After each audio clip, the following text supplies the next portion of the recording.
ગોસ્વામી કીધું આ લૌકિક ભરણ પોષણ રામ કરે છે, પણ અમારા રામાયણમાં આધ્યાત્મિક ભરણ પોષણ તો શ્રી ભરતજી કરે છે.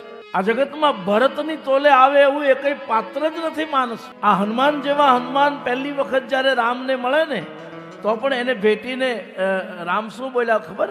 તુમ મમ પ્રિય ભરત સમ ભાઈ. હે હનુમાન, તું મને મારા ભરત જેટલો પ્રિય છે. બીજું, રામાયણના ભગવાન રામ છે, રામાયણમાં સંત રામ નથી.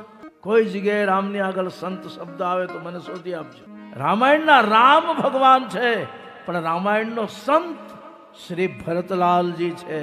ભગવાન રામ કरुणा निधान છે तो भरत प्रेम निधान છે. मानस में भरत को प्रेम मूर्ति भरत कहा गया. भरत नो त्याग, भरत નું સમર્પણ, ભાઈ ભાઈ વચ્ચે કેવો ભાવ હોવો જોઈએ એ જો આ કોઈ સંસારને બતાવ્યું હોય તો શ્રી ભરતજીએ કરી બતાવ્યું છે. આ જગતમાં ભરતનો જન્મ ન થયો હોત તો ગોસ્વામીજી કહે પ્રેમ કોને કહેવાય, ત્યાગ કોને કહેવાય, સમર્પણ કોને કહેવાય, કોઈનું લઈ લેવું એના કરતા બીજાને માટે જતું કરવાનો આનંદ કોને કહેવાય એ ભરતજીએ બતાવ્યું છે.